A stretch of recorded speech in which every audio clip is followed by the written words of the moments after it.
안녕하세요. 아이 좋아, 눈 좋아, B&B 강남 밝은 세상학과 우영재 원장입니다.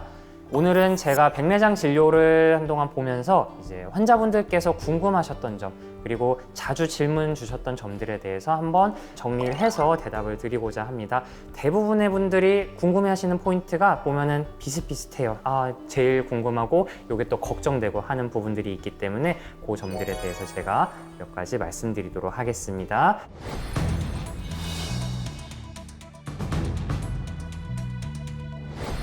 첫 번째 질문인데요. 예전에 라식이나 라섹 수술을 받고 병원에 내원하셔서 백내장 수술 상담하시는 분들이 부쩍 늘었습니다.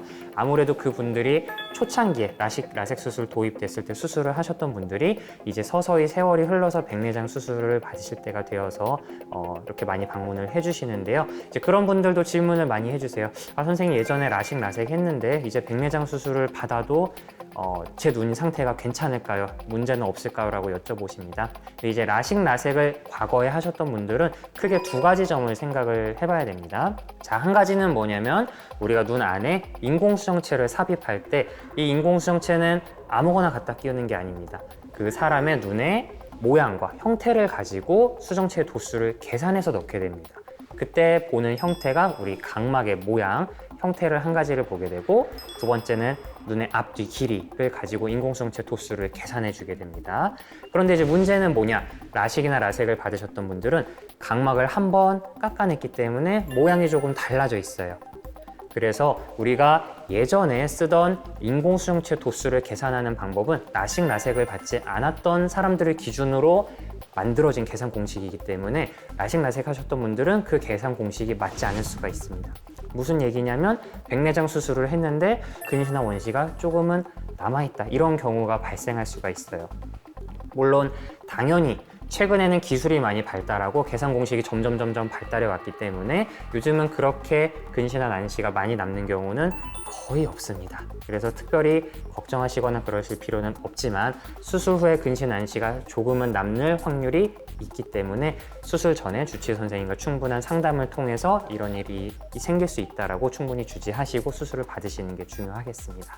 자, 두 번째는 우리 각막의 모양인데요. 앞서 말씀드렸던 것처럼 각막을 레이저로 한번 수술을 하게 되면 모양이 살짝 평평해지는 효과가 나타납니다.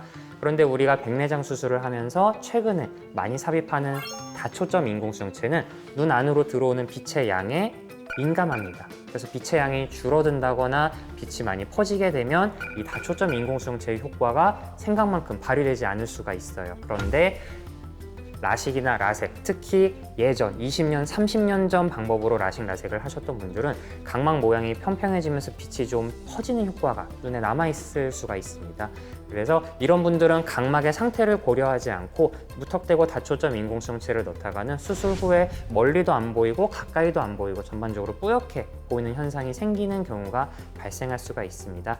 그래서 이런 분들의 경우에는 각막 모양을 수술 전에 잘 체크하시고 각막 모양에 맞춰서 넣으시는 편이 결과에 더 좋은 영향을 줄 수 있다고 생각해 주시면 좋을 것 같아요.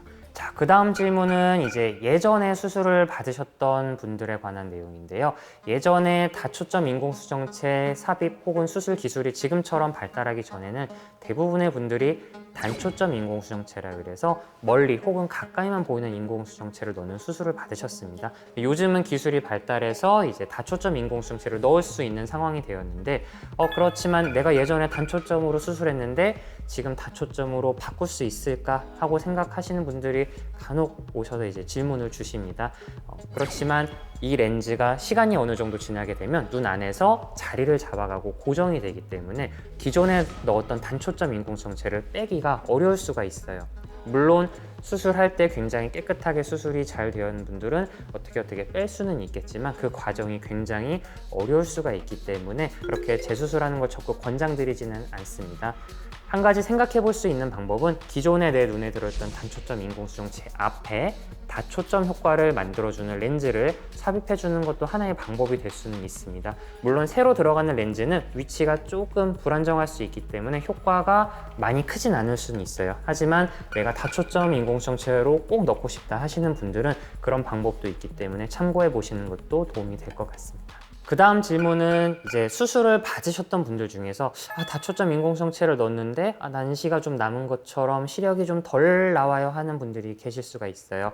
이런 분들은 수술하고 나서 시력이 왜 덜 나오는지를 먼저 한번 체크를 해보시는 게 좋습니다. 내 각막에 흉터가 있다든지 아니면 망막에 질환이 있다든지 해서 시력이 안 나오실 수도 있고요. 아니면 인공수정체를 넣기가 적합하지 않은 눈이었을 수도 있고요. 혹은 많은 경우에는 수술하고 나서 난시, 근시 혹은 원시가 남아서 그것 때문에 시력이 잘 안 나오는 분도 계실 거라 생각을 합니다. 그래서 근시, 난시, 원시가 남은 분들 같은 경우에는 이제 안경을 맞춰서 쓰게 되면 잘 보인다 이런 느낌을 받으실 수가 있어요. 그래서 그런 분들 같은 경우는 안경은 쓰기 싫지만 시력은 좀 더 잘 나오고 싶다 하시게 되면 이제 주치의 선생님과 한번 상의를 해보시고 수술하고 나서 기간이 많이 지나지 않았으면 렌즈를 한번 다른 렌즈로 교체해 보는 것도 도움이 될 수 있고요. 혹은 수술하고 나서 시간이 좀 많이 경과했다 하는 경우에는 라식이나 라섹 같은 방법으로 각막의 모양을 조금 더 다듬어 주어서 근시, 난시 혹은 원시를 교정해 보시는 것도 하나의 방법이 될 수 있기 때문에 참조해 보시면 좋을 것 같습니다. 그 다음 질문인데요. 이제 수술 전 분들이 제일 많이 주시는 질문이에요. 선생님, 저는 지금 수술을 받기에 적합한가요? 요거는 젊으신 분들이나 연세가 많으신 분들이든 공통적으로 이제 하시는 질문이라고 볼 수 있겠습니다. 저는 크게 세 가지 경우에는 수술을 받으시라고 말씀드리는데요. 첫 번째는 내가 너무 불편할 때, 잘 안 보일 때. 백내장이라는 건 눈 안에 들어있는 수정체라는 렌즈가 점점점 탁해지고 변형되고 일그러지는 현상입니다. 그래서 백내장이 자꾸 진행할수록 눈 안으로 들어오는 빛의 양이 줄어들기도 하고, 그리고 그전에는 없었던, 젊었을 때는 없었던 근시나 난시 혹은 원시가 생기면서 자꾸 안경 도수도 바뀌고 안경을 껴도 잘 안 보이는 현상이 생기기 때문에 그렇게 불편할 경우에는 백내장이 있는지 체크해 보시고 수술을 선택하시라고 말씀을 드리고요. 그리고 두 번째 경우에는 백내장이 너무 많이 진행했을 때, 이런 경우는 보통 연세가 많으신 경우겠죠. 백내장이 너무 많이 진행했을 때는 수술하기도 힘들고 수술하고 나서 결과도 안 좋을 수가 있어요. 백내장이 심해지면 빛이 눈 안으로 들어오지 않기 때문에 점점점 우리 몸이 낮밤을 구분하지 못하고 바이오리듬이 깨지기 시작합니다.